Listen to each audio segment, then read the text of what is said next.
Pourquoi dire qu'on est ivoirien là, ça devient un crime? Moi, je ne comprends pas quoi.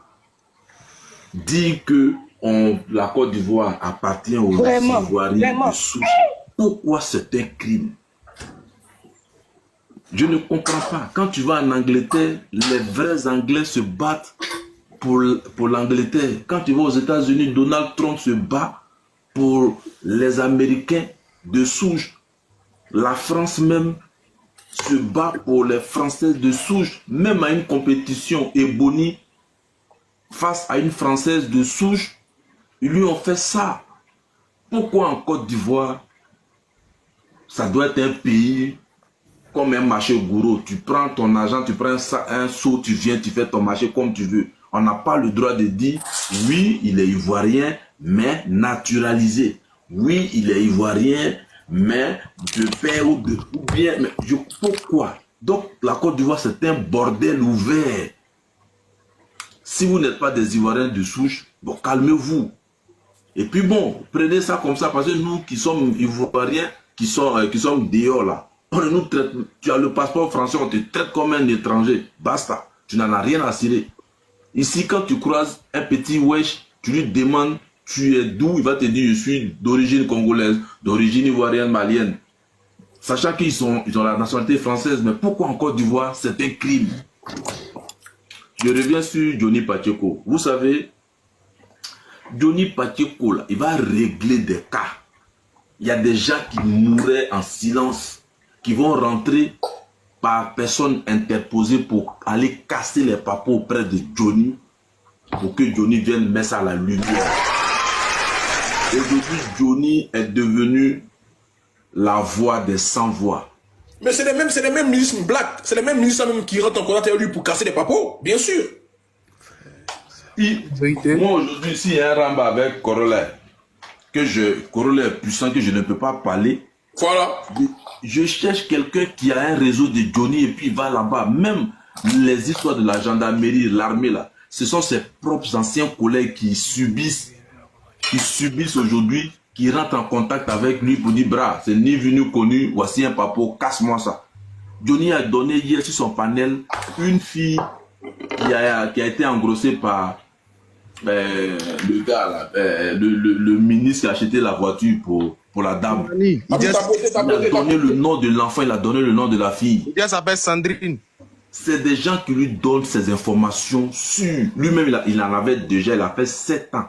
Mais Johnny Pacheco a été accueilli à l'aéroport par Sisté Bakongo avec une fille qui tenait un bouquet de fleurs. On a vu ça de nos yeux.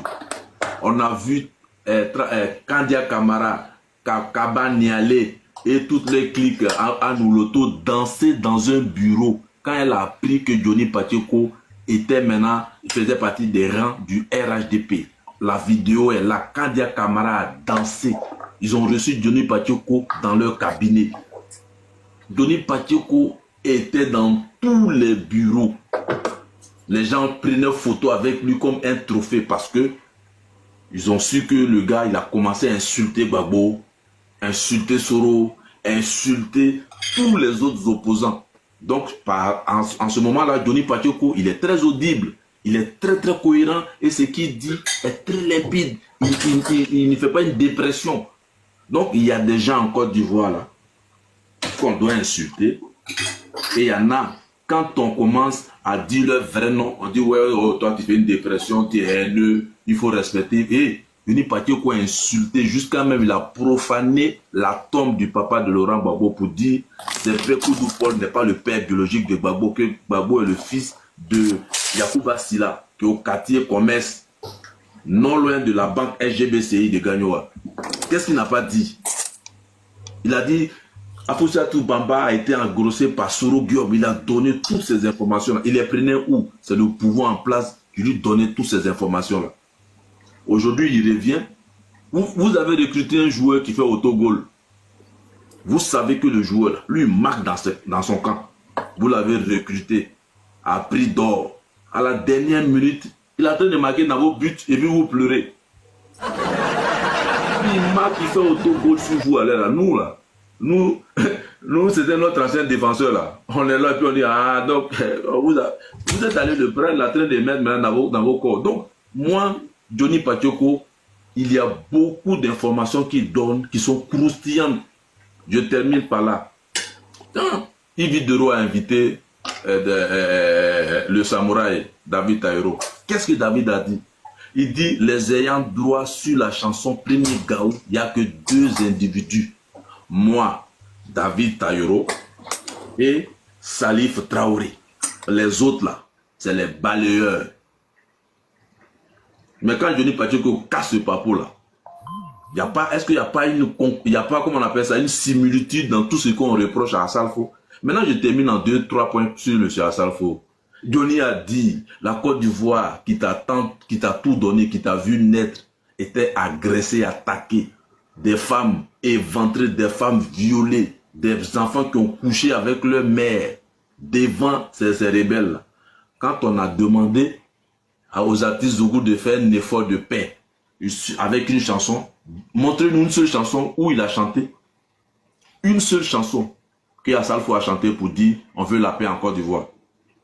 Et je vous dis, et je vous fais une révélation, Assalfo même refuse de chanter la chanson où il dit quand tu vois Kabila rouler dans les gros cylindrés, et puis il y a un moment, il dit Laurent Gbagbo, enfant de pauvre, Assalfo a refusé de chanter cette chanson-là à la fête je ne sais pas si c'est la fête de la musique sur le VGE. Cette partie-là, Assalfo a sauté ça. Laurent Gbagbo, enfant de pauvre, aujourd'hui est président de la... Une chanson que tu avais composée, tu as refusé de la chanter. Joe, à qui le tour, allons-y. Joe. Ouais. Vas-y, Salut Joe. à tout le monde.